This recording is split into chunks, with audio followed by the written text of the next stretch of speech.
beberapa tahun yang lalu saya menikah muda di usia 22 tahun. Alhamdulillah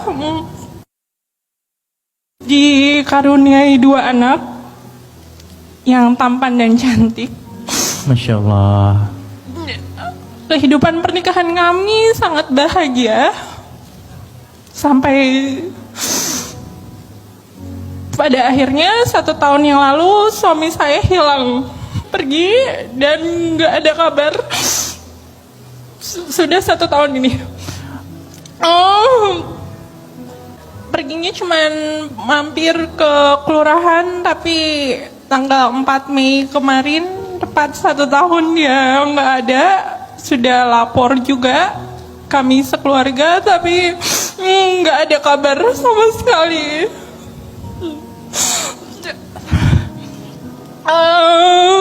1 tahun ini saya berjuang sangat keras buat terlihat baik-baik saja di depan 2 anak saya dan keluarga saya. Saya melakukan semua aktivitas yang positif, mulai dari olahraga, ikut kajian, psikolog, psikiater, semua saya datangin. Tapi 1 tahun ini rasa takut, sedih, dan saya nggak pernah ya, Ustadz. Yang mau saya tanyakan pertama, bagaimana status pernikahan saya sebenarnya? Karena sudah 1 tahun dia menghilang. Kedua, bagaimana menata hati saya agar saya benar-benar kuat, nggak pura-pura kuat lagi.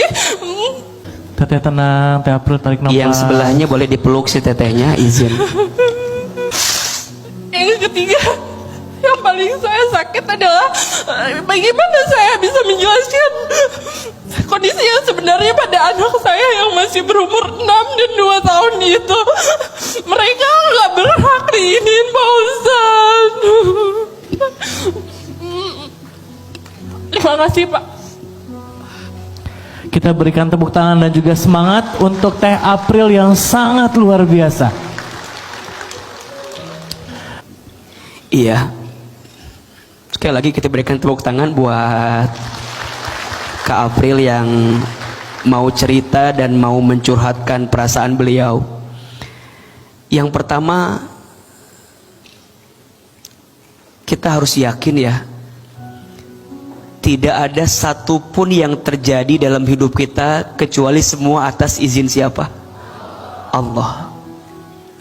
Maka untuk yang hari ini sedang terjadi dengan kehidupan teteh, back to Allah aja, balik ke Allah, minta ke Allah, dan tolong tunjukin ya Allah jalan terbaik apa yang menjadi jawaban dari semua yang pernah kita rasakan. Saya nggak tahu pasti ya, apakah suami beliau mohon maaf meninggalkan dalam artian wafat, tapi kalau wafat pasti harus ada kabar minimal dari keluarga besarnya, atau pergi, atau apa gitu. Saya masih belum terlalu ngeh gitu ya dengan apa yang terjadi. Tapi kalaupun memang misalnya teh udah setahun ini, ya tentu kalau ada seorang suami meninggalkan pasangannya 6 bulan, tidak ada kabar, tidak memberikan nafkah lahir batin, berarti secara pernikahan itu harus sudah dalam tanda kutip berarti selesai. Walaupun secara negara mungkin belum diputuskan, tapi berjalan nanti berproses. Teteh terus menguatkan hati dengan segala yang hari ini dijalani. Ya kalau semuanya sudah lewat, memang tidak mudah membuka hati dengan yang lain tentu. Tapi anak-anak butuh ayah pasti. Anak-anak butuh sosok yang bisa membimbing dia dalam kebaikan. Jika sudah clear bagaimana putusannya, rasanya membuka hati dengan semua kebaikan yang lain itu juga adalah opsi untuk bisa menyemangati kita. Nikah itu bukan hanya menyatukan 2 hati yang saling mencintai, Tapi nikah itu menyatukan dua keluarga yang saling mengisi dan memahami.